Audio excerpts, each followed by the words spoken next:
In a startling admission, North Korea has confirmed the deployment of its troops to support Russian military efforts in the ongoing Russo-Ukrainian war. This revelation made by North Korean leader Kim Jong Un has prompted Ukraine to call for an immediate and robust global response, citing the dangerous implications of a closer alliance between two authoritarian regimes. The admission marks a significant shift in the narrative, as both Russia and North Korea had previously denied any military cooperation related to the conflict. Ukrainian officials, including a spokesperson for the Foreign Affairs Ministry, emphasized that this development reveals the unreliability of both President Vladimir Putin and Kim Jong Un. Their words mean nothing, stated Heorhii Tykhyi, highlighting the urgent need for international partners to leverage their influence. Kyiv is urging the global community to impose stricter sanctions on both Russia and North Korea to curtail their access to Western technologies and resources that could further enhance their military capabilities. The implications of North Korean troops participating in the conflict are profound. Tykhyi warned that such military ties pose risks not only to Ukraine but also to broader European security and stability in the Indo-Pacific region.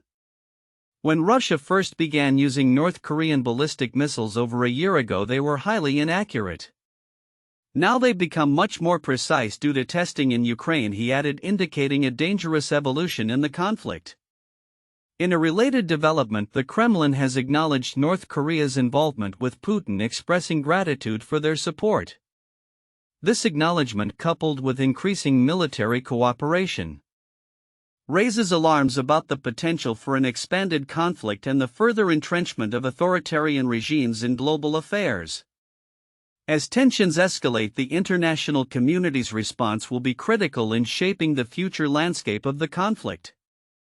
Ukraine's call for immediate action and the reinforcement of sanctions reflect a growing concern that unchecked collaboration between Russia and North Korea could embolden both nations, exacerbating an already volatile situation. Looking ahead, the situation remains fluid, with both military and diplomatic maneuvers likely to intensify in the wake of North Korea's admission. The Kremlin's ongoing military operations in Ukraine, combined with potential retaliatory measures from Kyiv, set the stage for a protracted confrontation that could have lasting implications not only for the region but for global security as a whole.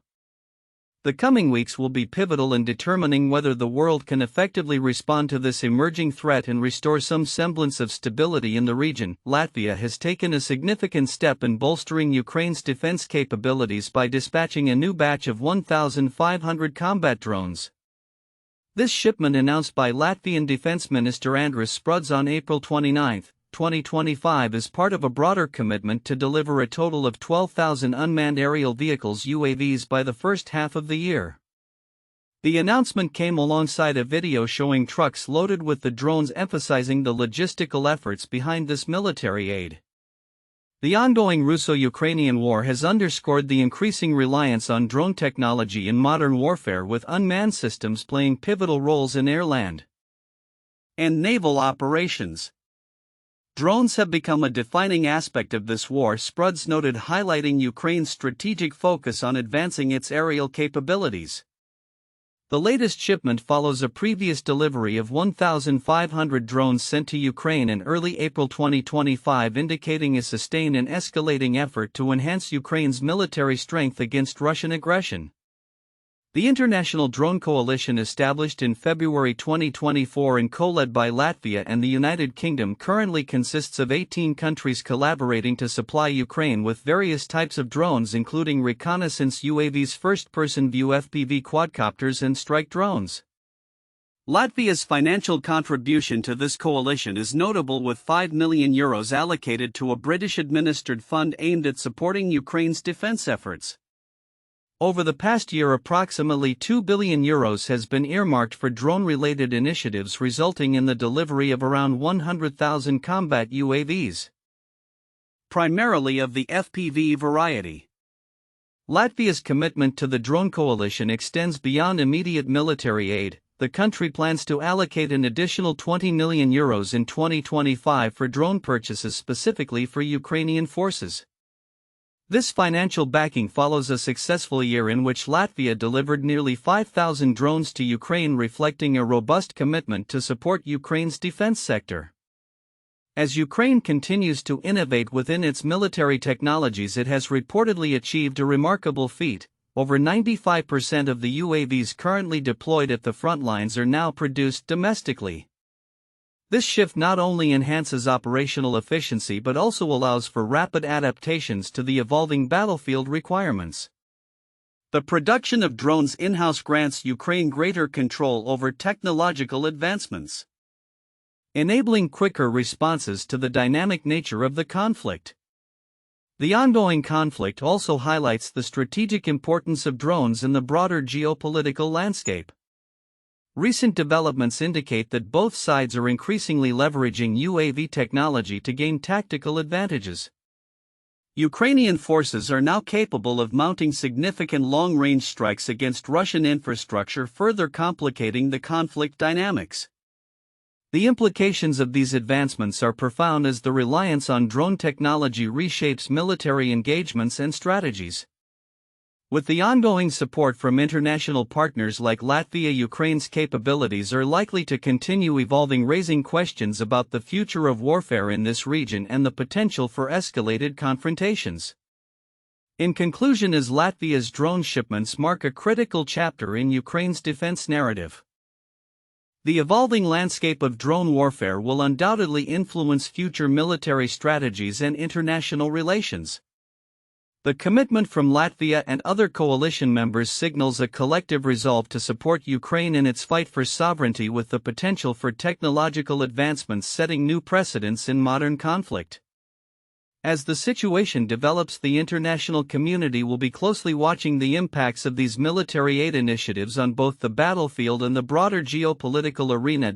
In an increasingly tense geopolitical landscape, Russian President Vladimir Putin has made headlines with his recent announcements regarding ceasefires in the ongoing conflict with Ukraine. The most recent declaration, a 3-day halt in hostilities to coincide with the upcoming Victory Day celebrations on May 9, has sparked skepticism among international observers who see it as a strategic maneuver rather than a genuine gesture toward peace. Putin's latest ceasefire follows an earlier, short-lived truce during Orthodox Easter, which many believe was similarly designed to divert attention from Russia's aggressive military actions.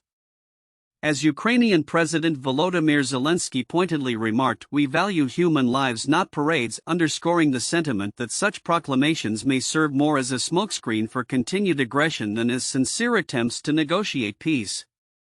In a landscape where Russia has repeatedly blocked genuine peace efforts, the announcement has been met with criticism from various quarters, including European officials who argue that Russia could end hostilities at any time without waiting for ceremonial occasions.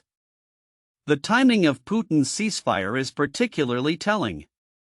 Set against the backdrop of a grand military parade marking the 80th anniversary of the Soviet victory over Nazi Germany, this ceasefire is not merely a symbolic gesture but a calculated move to avoid embarrassment should Ukrainian forces strike during a high-profile event. Observers have noted that the Kremlin is acutely aware of the optics involved, particularly with foreign dignitaries from countries like China, Brazil, and India expected to attend the festivities in Moscow. This latest ceasefire, however, does not mask the underlying reality of the situation. Russian Foreign Minister Sergei Lavrov has articulated Moscow's hardline stance, revealing the Kremlin's demands for negotiations, which include the recognition of occupied territories in Ukraine and the dismantling of what Russia perceives as a threat to its influence. Such conditions are fundamentally at odds with Ukraine's sovereignty and territorial integrity, making the prospect of a lasting peace agreement increasingly bleak. In response to Putin's maneuvers, U.S. President Donald Trump has emphasized the need for a permanent ceasefire. Yet his administration's approach has been criticized as overly accommodating. Experts argue that the current U.S. strategy is characterized more by incentives than by the necessary pressure to compel Russia to negotiate in good faith. Trump's recent comments questioning Russia's commitment to peace have coincided with Putin's ceasefire announcements, suggesting a possible attempt by the Kremlin to leverage these perceived weaknesses. The implications of this stalemate extend beyond the immediate conflict. As Putin continues to portray himself as a peacemaker, the reality is that he is stalling for time, seeking to solidify Russia's gains while the international community grapples with its response. The situation presents a significant challenge for U.S. foreign policy, as failing to impose meaningful consequences on Russia could embolden further aggression. Ultimately, the ongoing conflict in Ukraine is emblematic of a larger struggle over national identity and sovereignty, with Russia's actions perceived as a direct challenge to the post-Cold War order. As the stakes continue to rise, the need for a robust and unified international response becomes increasingly urgent. Future developments will hinge on the ability of global leaders to navigate these complex dynamics and forge a path toward genuine peace, one that acknowledges the rights and aspirations of the Ukrainian people. In the midst of the ongoing conflict in Ukraine, tensions have escalated following President Vladimir Putin's recent proposal for a 3-day ceasefire coinciding with the 80th anniversary of the Soviet victory in World War II. Ukrainian President Volodymyr Zelensky has firmly rejected this offer, labeling it a manipulation intended to provide a facade of peace while continuing military aggressions. "We value people's lives, not parades," Zelensky stated, emphasizing that any ceasefire should extend beyond mere days and instead be full and unconditional for at least 30 days to ensure real security for the Ukrainian populace. This latest development marks day 1161 of the conflict, which began with Russia's full-scale invasion in February 2022. Zelensky's call for a longer ceasefire comes after previous short-term truces, including one over the Easter holiday, were reportedly violated by Russian forces. The Ukrainian president urged that the world should not have to wait for May 8 for a ceasefire, underscoring the urgency and the humanitarian needs of those affected by the ongoing war. While tensions mount, the international community is closely monitoring the situation. Germany's incoming Chancellor Friedrich Merz has pledged steadfast support for Ukraine, announcing that his government will center its foreign policy around backing Kiev. Merz has appointed Johann Wadefuhl, a pro-Kiev foreign policy expert, as the new foreign minister, who contends that the conflict represents a fundamental challenge to European political order. This sentiment is echoed by U.S. Secretary of State Marco Rubio, who expressed a commitment to facilitating peace talks with Russia. However, the geopolitical landscape is further complicated by allegations of increased Chinese involvement in the conflict. Ukraine has accused China of providing military support to Russia, including claims of Chinese nationals fighting alongside Russian troops and assisting in drone production. Although Beijing has denied these allegations, the presence of Chinese mercenaries in Ukraine raises concerns about a broader alignment between Moscow and Beijing, which could have significant implications for international relations. In a parallel development, former Russian President Dmitry Medvedev warned that NATO's newest members might find themselves in the crosshairs of Russian military operations. He indicated that these nations, having joined a bloc perceived as hostile to Russia, have effectively made themselves targets for potential retaliatory strikes. This rhetoric highlights the ongoing security concerns in Eastern Europe as NATO continues to expand. As the situation evolves, analysts suggest that Putin's ceasefire proposal may be less about genuine peace efforts and more about preserving his image during the upcoming Victory Day celebrations, where he aims to avoid any potential embarrassment from Ukrainian military actions. The Institute for the Study of War noted that such unilateral declarations of ceasefire could serve as strategic moves to distract from Russia's ongoing military objectives. The conflict remains fluid, with both sides entrenched in their positions. While Zelensky continues to advocate for a comprehensive and lasting peace, the path forward remains fraught with challenges, not least of which is the need for international cooperation to bring about a meaningful resolution. As both sides prepare for the next phases of the conflict, the world watches closely, anticipating how emerging dynamics, particularly the role of China and the response from NATO, will shape the outcome of this prolonged war.